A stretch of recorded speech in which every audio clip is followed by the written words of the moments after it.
के जो विधायक थे उनको मौका मिला था वहां पर। लेकिन इस बीच एक बड़ी खबर आ रही है, पहले मैं जनता के साथ साझा कर लूं। कांग्रेस प्रत्याशी की बढ़त वहां लगातार बरकरार है। खैरागढ़ विधानसभा उपचुनाव की बात कर रहे हैं। 10वें राउंड में कांग्रेस प्रत्याशी यशोदा वर्मा 12,156 वोटों से आगे चल रही हैं। तो ये जो अंतर है बढ़ता जा रहा है और अब खैरागढ़ में जिला बनेगा। इस ओर कांग्रेस के वादे के साथ जनता ने लीड दी है यशोदा वर्मा को, वो आगे बढ़ रही हैं। खैरागढ़ उपचुनाव के लिए मतगणना लगातार जारी है और कांग्रेस प्रत्याशी की बढ़त भी लगातार जारी है। 10वें राउंड में कांग्रेस प्रत्याशी आगे चल रही हैं 12,156 वोटों से। इसी बीच आपको ले चलते हैं दर्शकों आनंद नारायण ओझा के पास, जो कि हमारे सहयोगी वहां मौजूद हैं और कुछ ताज़ा लाइव अपडेट आपको वहां से देंगे। आनंद, क्या कुछ देख रहे हैं आपके पास? आसपास काफी लोग भी नजर आ रहे हैं, मतगणना का काम भी जारी है और लगातार कांग्रेस प्रत्याशी ने बढ़त बनाई हुई है।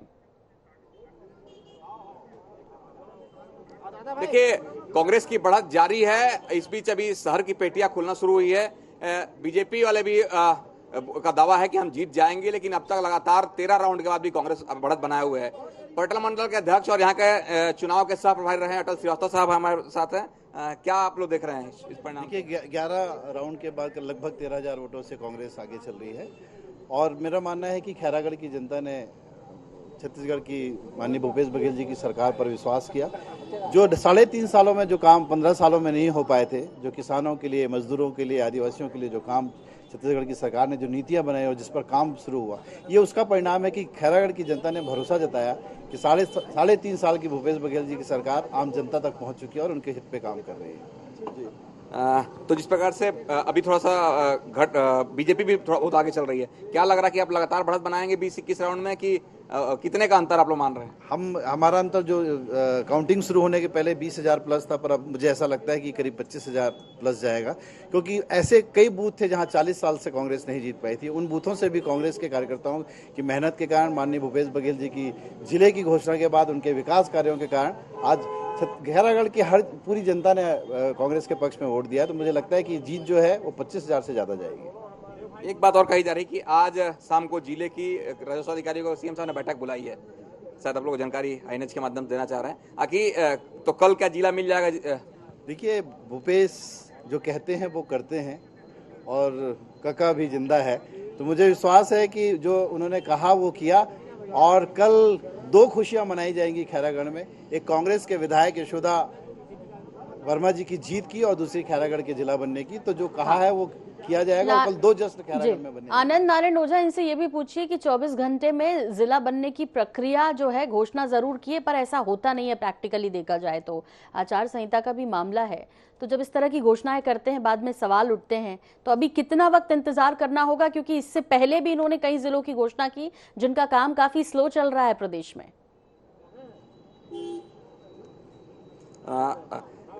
अटल भैया से एक सवाल है कि और कई जगह जिला बनाने की घोषणा हुई थी, 24 घंटे में जिला बनने की घोषणा की प्रक्रिया हो जाएगी क्या? देखिए, जिस दिन उन्होंने घोषणा की है, भूपेश बघेल जी अगर कोई घोषणा करते हैं तो उसकी तैयारियां पहले से करते हैं और पूरी तैयारियां हो चुकी हैं।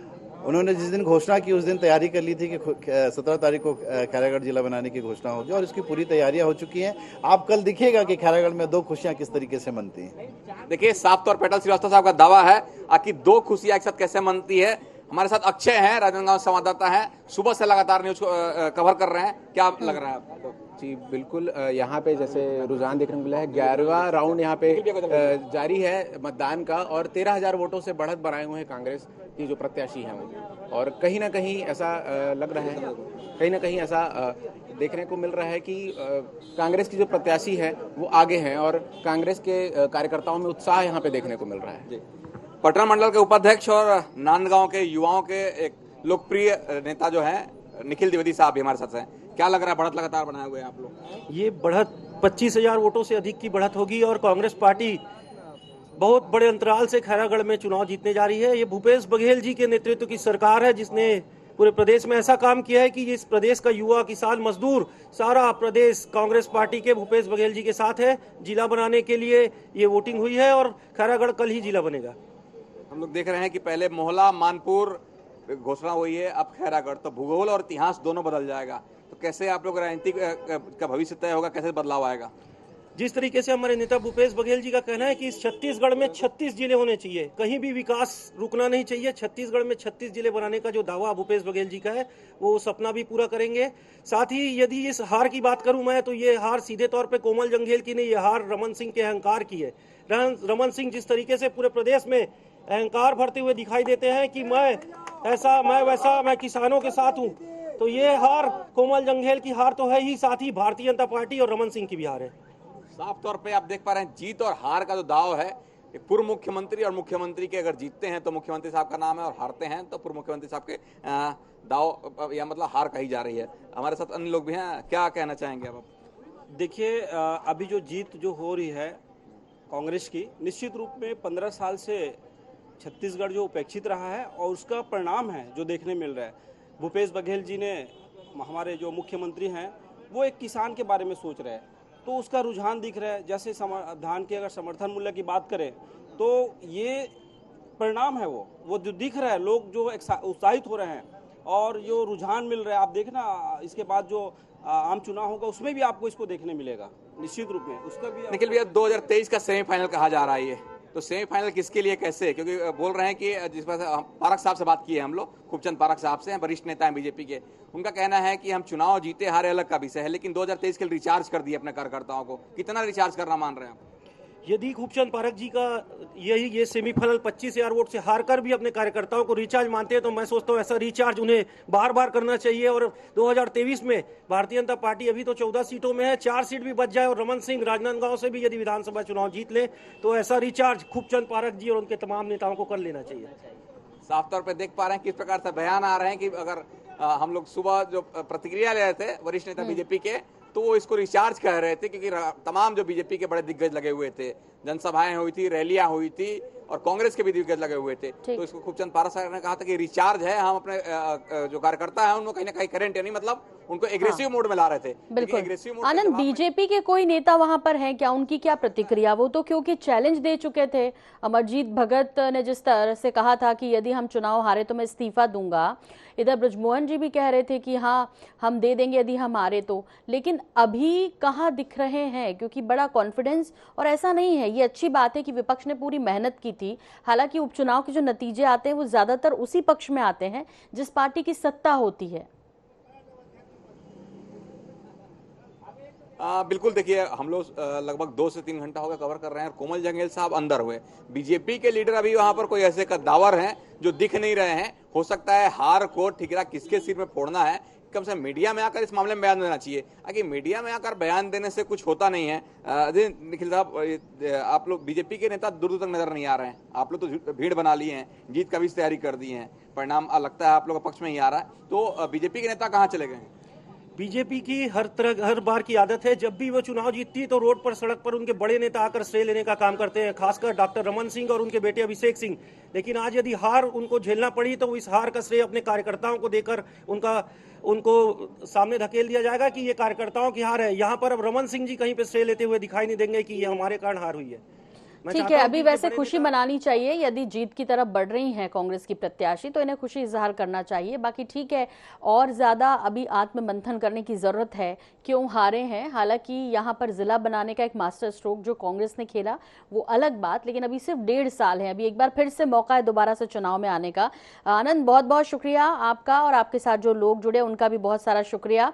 और इस बीच आपको बता दें कि जेसीसी का पक्ष छूट रहा है इस दोनों के बीच, यानी बीजेपी और कांग्रेस के बीच। भगवानू नायक जी लगातार स्टूडियो में हमारे साथ मौजूद हैं, जहां एक तरफ यशोदा वर्मा ने बढ़त बनाई हुई है, अंतर बढ़ता जा रहा है, 12,000 से ज्यादा वोटों से आगे चल रही हैं अब तक की अपनी 10 राउंड से जो वोटिंग काउंटिंग हो चुकी है उसमें। भगवानू जी, आपसे एक चीज जरूर जानना चाहेंगे कि देखिए, जब चुनाव प्रचार हुआ तब भी हमने ये बात बोली और अभी भी एक कॉन्फिडेंस होता है, और वो कॉन्फिडेंस कहीं पहले से ही कम नजर आया। चुनाव प्रचार में भी जितनी ताकत बीजेपी कांग्रेस ने झोंकी उतनी जेसीसी के तरफ से नहीं लगी। क्या आप पहले ये मान चुके थे कि इस बार आपको मौका नहीं देने वाली खैरागढ़ की जनता? देखिए सोनल जी, निश्चित रूप से हमारी पार्टी का जब गठन हुआ और जिस प्रकार से हम लोग का जो प्रभाव शुरुआती समय में रहा वो थोड़ा सा कम जरूर हुआ है, क्योंकि कांग्रेस की पूर्ण बहुमत के साथ सरकार बनी और ज़्यादातर हमारी पार्टी से जो भी नेता जो जुड़े हुए थे, ये कह सकते हैं कि वो कांग्रेस पार्टी के ही थे। और जब ये 15 साल के बाद जब कांग्रेस की जब सरकार बनी तो बहुत से लोग ऐसे होते हैं जो सत्ता के साथ चलना पसंद करते हैं, उनके कुछ निजी काम भी रहते हैं, तो वो एक बड़ा धड़ा हमारा टूटा और उसके बाद थोड़ी सी हमारी कमजोरी आई। और आज बावजूद इसके देवव्रत सिंह जी का जाना, उसके बाद हमारी पार्टी कमज़ोर हुई है, मैं इसमें स्वीकार करने में मुझे कोई गुरेज नहीं है। लेकिन हमारे पास खोने के लिए कुछ भी नहीं है, पाने के लिए बहुत कुछ है। और हम नए सिरे से छत्तीसगढ़ियों के लिए क्षेत्रीय मुद्दों को लेकर के हम काम कर रहे हैं और लगातार इस चुनाव को भी हमने पूरी जो है सम्मान के साथ हमने लड़ाई लड़ी है। और माननीय अमित जोगी ने पहले ही कहा था कि ये जो चुनाव है कहीं ना कहीं देवव्रत सिंह जी के सम्मान के लिए, उनको एक श्रद्धांजलि के रूप में जो है उनके परिवार को टिकट दे करके हमने चुनाव लड़ा। और अब हमारे नेता माननीय रेणु जोगी जी वहाँ जाके चुनाव प्रचार किया है, धर्मजीत सिंह जी प्रचार किया, अमित जोगी जी ने काम किया, हमारे सारे मोर्चा संगठन के लोगों ने जाकर के किया है। तो हम हताश नहीं है, निराश नहीं है, हमारे पास खोने के लिए कुछ भी नहीं है सोनल जी। हम लोग संघर्ष कर रहे हैं और हमारी पार्टी, ये दोनों जो राष्ट्रीय राजनीतिक दल है, दोनों बड़ी पार्टियां हैं। देखिए 120 साल पुरानी पार्टी जिसका जो है छत्तीसगढ़ में पूर्ण बहुमत के साथ सरकार है, जो भारतीय जनता पार्टी उनकी देश में सरकार है कहीं ना कहीं, तो ये जो है इनके पास धन बल है, सब कुछ है। बावजूद इसके हमारी एक क्षेत्रीय पार्टी जो बहुत कम समय में बनी हुई है, हम लोग संघर्ष कर रहे हैं। और आने वाले भगवान जी एक चीज से मैं इत्तेफाक नहीं रख रही। आपने ठीक है, देखिए आपने कहा कि धन बल का उपयोग करें। देखिए यदि आप अपनी स्थिति में देखते हैं तो इससे बहुत दूर बीजेपी की स्थिति भी यहाँ ऐसी नहीं है। उसे पता था कि हम इसमें जीतें या हारें, हमें इससे कुछ होना जाना नहीं है, क्योंकि उनके पास भी खोने के लिए कुछ नहीं था। कांग्रेस की सेहत पर भी कोई फर्क नहीं पड़ना था, उसके बावजूद भी आपने देखा कितनी ताकत लगा दी। तो जब हम खैरागढ़ की जनता के बीच गए, उन्होंने कहा कि हमारे पास तो विकल्प ही नहीं, और मुझे लगता है इसीलिए शायद उन्होंने पिछली बार आपकी पार्टी पे भरोसा किया था। इस बार लेकिन जो उम्मीद अमित जोगी जी से थी कि वो आए, चुनाव मैदान में उतरें, लोगों से मिले, वैसा कुछ नज़र नहीं आया। तो क्या ये समझे कि 2023 में भी हमें कोई विकल्प नहीं मिलना, छत्तीसगढ़ की जनता को बीजेपी कांग्रेस के अलावा कोई विकल्प नहीं मिलना? देखिए सोनल जी, 2023 का जो चुनाव है वो बिल्कुल अलग तरीके से होगा। 2018 में जो चुनाव, जो जीत हुई थी हमारी खैरागढ़ से, माननीय देवव्रत सिंह जी एक बहुत बड़े चेहरे रहे उस क्षेत्र के, छत्तीसगढ़ के भी बड़े चेहरे रहे, कांग्रेस पार्टी के एक बहुत बड़े चेहरे रहे, उनका एक प्रभाव अलग था कहीं ना कहीं। इसीलिए उन्होंने दोनों राष्ट्रीय राजनीतिक दल को जो है दरकिनार करते हुए वहाँ की जनता ने हमारे देवव्रत सिंह जी को जीत जो है दिलाई। आज परिस्थितियां बिल्कुल अलग है। देखिए खैरागढ़ की जो चुनाव है, मैं बार बार यही कहूंगा कि इस चुनाव में दोनों ही दल ने पूरी ताकत झोंकी है। अब देखिए कांग्रेस पार्टी में माननीय मुख्यमंत्री जी ने पूरा मोर्चा संभाला, वो गए, उन्होंने जिले की घोषणा की, तमाम प्रकार की वहाँ पर घोषणा हुई। वहीं भारतीय जनता पार्टी के केंद्रीय नेतागण लगातार वहाँ पर प्रचार किए।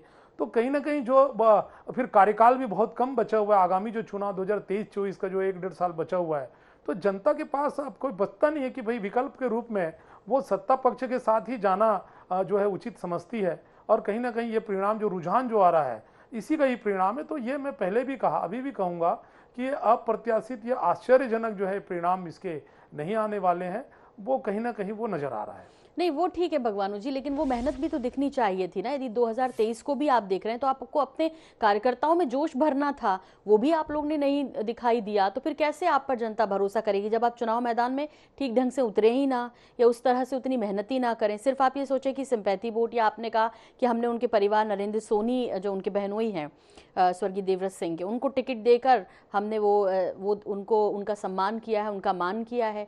तो ये बात तो गलत है ना। लोगों के सामने आपको विकल्प यदि है तो आपको बनना तो पड़ेगा। और इस बात को आप मानते हैं कि आपकी पार्टी ने उतनी मेहनत नहीं की। अमित जोगी के सवाल पर भी आपने कुछ नहीं कहा अभी तक। सोनल जी देखिए, आपकी बातों से मैं आंशिक रूप से सहमत हूँ। और अमित जोगी जी ने अंतिम समय में वहाँ पूरी ताकत लगाई। माननीय रेणु जोगी जी की वहाँ सभाएं हुई, लगातार हमारे कार्यक्रमों में भीड़ भी उमड़ी। तो मेहनत तो हमने किया है। और मैंने पहले भी कहा, ये जो चुनाव है कहीं ना कहीं हमारे लिए एक सम्मान की जो है लड़ाई थी। और हमने वहाँ पर जातिवाद के आधार पर या किसी प्रकार के समुदाय विशेष के लिए जो है ये नहीं, बल्कि खैरागढ़ की जनता के लिए और राज परिवार का जो एक सम्मान था, उसको हमने दृष्टिगत करते हुए वहाँ पर जो है नरेंद्र सोनी जी को टिकट दिया था। भरपूर हमने प्रयास किया, वहाँ पर हमने मेहनत किया। ऐसी हम नहीं बोल सकते कि वहाँ पर हमने जो है काम नहीं किया हो या मेहनत नहीं किया हो। अमित जोगी जी वहाँ मोर्चा संभाले थे, काफ़ी प्रचार प्रसार किए, लोगों से जा करके मिले, वहाँ पर अपने प्रत्याशी के लिए वोट भी मांगा। लेकिन अब यहाँ पर जो सवाल जो उठ रहा है यहाँ पर कि खैरागढ़ को जो चुनाव बनाने की जो घोषणा जो की की गई, जिला कहीं ना बनाने कहीं जिला क्षमा चाहते हैं, जो जिला बनाने की जो घोषणा की गई और लगातार माननीय मुख्यमंत्री जी की और वहां पर मंत्रिमंडल की पूरी ताकत, पूरे वहां पर जो ताकत लगाई गई है, वो कहीं ना कहीं जनता का जो है ध्यान जो है वो कांग्रेस तरफ गया है और वो रुझान में दिख रहा है। वो वही मैंने कहा कि देखिए जनता भी इतना तो समझती है कि अब 1.5 साल का वक्त है और यदि जिला बनाने की घोषणा की है तो कम से कम खैरागढ़ के हित में कोई काम हो जाएगा, क्योंकि यदि हम किसी और पार्टी को देते हैं जैसे सीजे या बीजेपी को देते हैं तो फिर हमारे काम तो कुछ होना नहीं है और 1.5 साल के बाद एक बार फिर से नए चुनाव की ओर रुख करना है। एक बार फिर से दर्शकों को बता देते हैं कि लगातार यशोदा वर्मा जी जो कि कांग्रेस की प्रत्याशी हैं बढ़त बनाई हुई हैं और इसी बीच आपको बता दें कि हमारे साथ वरिष्ठ बीजेपी नेता शिवरतन शर्मा जी भी जुड़ गए हैं। शिवरतन जी, आपसे जानना चाहेंगे सबसे पहले कि कांग्रेस की जो प्रत्याशी है यशोदा वर्मा लगातार बढ़त बनाई हुई हैं, वादे और दावे आपके भी बहुत सारे थे, आपका पहला रिएक्शन सबसे पहले? देखिए, वास्तव में खैरागढ़ का जो चुनाव हुआ, ये चुनाव कांग्रेस और भारतीय जनता पार्टी के मध्य नहीं हुआ। ये चुनाव भारतीय जनता पार्टी वर्सेस छत्तीसगढ़ सरकार के बीच हुआ और स्वाभाविक रूप से सरकार के पास सब कुछ होता है, उसका लाभ मिला और उसके चलते यशोदा वर्मा आज बढ़त बनाए हुए। मुख्यमंत्री की जीतने के 10 दिन के अंदर जिला बनाने की घोषणा, फिर उसमें संशोधन करके 24 घंटे के अंदर जिला बनाने की घोषणा, ये सीधा सीधा सत्ता का खुला दुरुपयोग। इसलिए मैंने कहा कांग्रेस के बजाय हमारा मुकाबला छत्तीसगढ़ की सरकार से था और जनता के दिमाग में बैठ गया कि भाई कुल 1.5 साल का कार्यकाल है, अगर हमारे क्षेत्र को जिला का लाभ मिलता है तो 1.5 साल के क्यों न दे दें। ये एक बात काम कर गई। जी शिवरतन जी, वैसे बहुत अनजान नहीं था कोई भी इस तरह के नतीजों से और जैसे कि उम्मीद थी वैसे ही नतीजे आए हैं। जनता समझदार है, वो जानती है कि 1.5 साल के बाद फिर एक चुनाव में जाना है, लेकिन जब हम 2018 के नतीजों को देखते हैं तो बहुत खास अंतर नहीं था। तो जो नाकामियां रहीं, जो आपने सभाओं में कहा कि 3.5 साल में उपेक्षित रखा इस क्षेत्र को, खैरागढ़ पर ध्यान नहीं दिया, अब जब चुनाव है तो वादा कर रहे हैं, कुछ वादे 2018 के भी अधूरे हैं, तो क्या ये फैक्ट भी काम नहीं किया वहां पर? जनता के दिमाग में था कि ये चुनाव जो है सिर्फ 1.5 साल के लिए चुनाव है और 1.5 साल एक बार आजमाने में और क्या जाता है, कुछ नहीं करेगा तो 2023 में हम बदल देंगे। ये मुद्दा काम कर गया वहां। जी, क्या आपको नहीं लगता कि सिर्फ जनता ने इसलिए दिया है क्योंकि आपने कहा कि धन बल का उपयोग किया, सरकार ने जी जान लगा दी, आपको पता था कि सेहत पे सरकार की कोई फर्क नहीं पड़ना इस एक सीट से, उसके बावजूद भी उन्होंने देखिए पूरा जोर लगा दिया, कितनी सभाएं की, खुद मुख्यमंत्री कितनी बार गए, आपने भी इस बार खूब पसीना बहाया, कम से कम खैरागढ़ विधानसभा उपचुनाव में हमें आप सब एकजुट भी नजर आए। उसके इस परिणाम के बावजूद भी, जैसे कि मैंने पहले भी कहा कि कुछ उम्मीद थी इसी तरह का परिणाम आए, आपने पूरी ताकत लगा दी, आपको कहीं तो लग रहा होगा कि शायद जनता का मन बदले? देखिए, कोई भी चुनाव भारतीय जनता पार्टी लड़ती है तो पूरी ताकत लगा के लड़ती है, पर उपचुनाव के ज्यादातर परिणाम सत्तारूढ़ पार्टी के पक्ष में छत्तीसगढ़ में आते रहते हैं। अपवाद स्वरूप को 2-4 चुनाव को छोड़ दे तो मैक्सिमम चुनाव सत्तारूढ़ पार्टी जीतती रही है जी, और वही हुआ है यहाँ भी। हाँ, तो शिवरतन जी, फिर आप ही लोग तो कह रहे थे कि ये सेमीफाइनल होगा, इसको सेमीफाइनल फिर माना जाए क्या? देखिए, हमने सेमीफाइनल नहीं कहा, सेमीफाइनल कांग्रेस ने कहा, तो हमने कहा ठीक है सेमीफाइनल मान लो। पर आपको ये बता दूं, उपचुनाव के परिणाम से जनता के वोट को नहीं है भापा जा सकता। उपचुनाव ज्यादातर सत्तारूढ़ पार्टी जीतती रही है, पूरे देश का इतिहास उठा के देख लीजिए। मैं वही कह रही हूँ कि जो सत्ता पक्ष जहाँ जिस राज्य में पार्टी रहती है, जिस भी पार्टी की सत्ता रहती है, उपचुनाव के नतीजे उसी पक्ष में जाते हैं शिवरतन जी, लेकिन उसके बावजूद भी आप लोगों ने खूब मेहनत की है, बहुत पसीना बहाया है। 2023 के लिए आपके पास अब क्या चैलेंज बचते हैं? भले इस चुनाव को अलग कर दीजिए, सेमीफाइनल मत मानिए, लेकिन 2023 अभी बहुत दूर नहीं है, मात्र 1.5 साल का वक्त है, आपके पास भी वक्त कम है अपने कार्यकर्ताओं को रिचार्ज करने के लिए, एकजुट होने के लिए। किस तरह से आप आगे बढ़ेंगे? देखिए, 2023 में हमारा मुद्दा रहेगा प्रदेश सरकार की असफलता।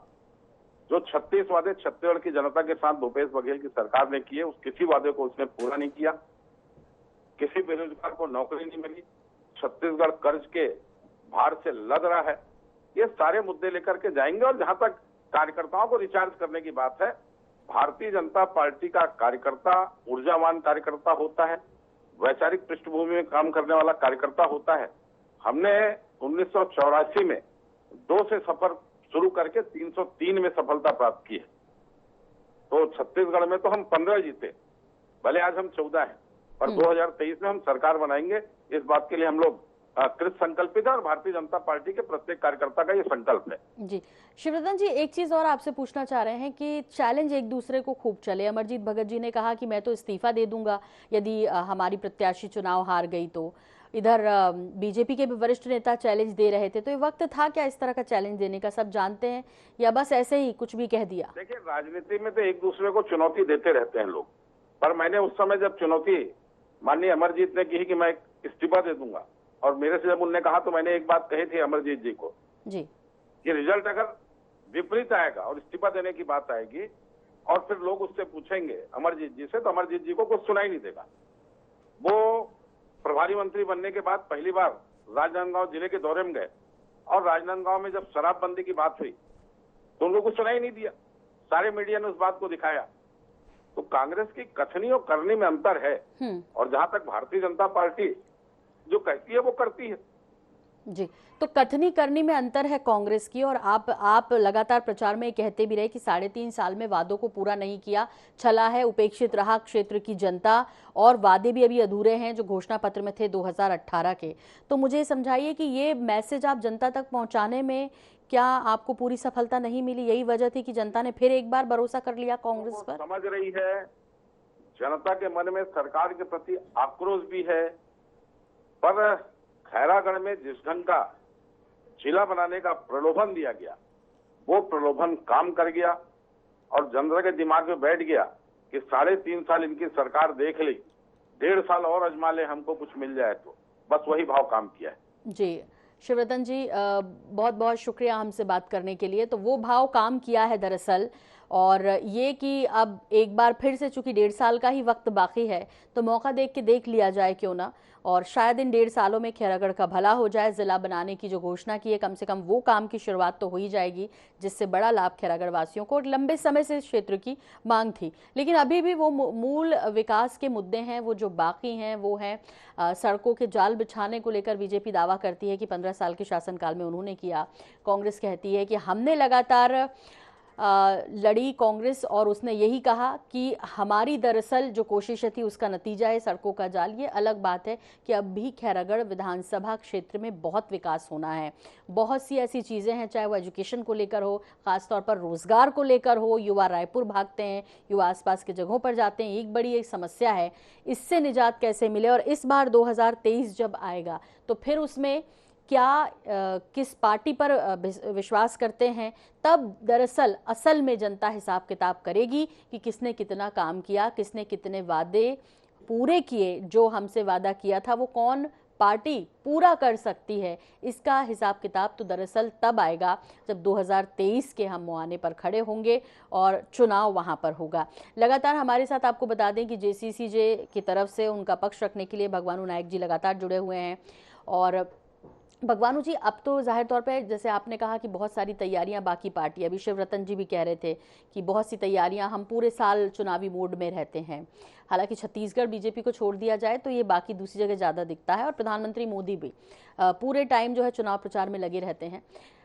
आपकी पार्टी से छत्तीसगढ़ की जनता को उम्मीद करनी चाहिए कि 1.5 साल के वक्त में वो एक जो क्षेत्रीय दल के रूप में एक मजबूत विकल्प देखती है वो JCCJ उपलब्ध करा पाएगी, क्योंकि अभी तो आप बिखरे हुए हैं, अभी तो बहुत लोग भी आपसे जुड़े नहीं हैं, और लगातार कभी बीजेपी की बी पार्टी बनने का आरोप आप पर लगता रहा, तो कभी कांग्रेस कहती रही कि ये तो हमारी विचारधारा वाले हैं।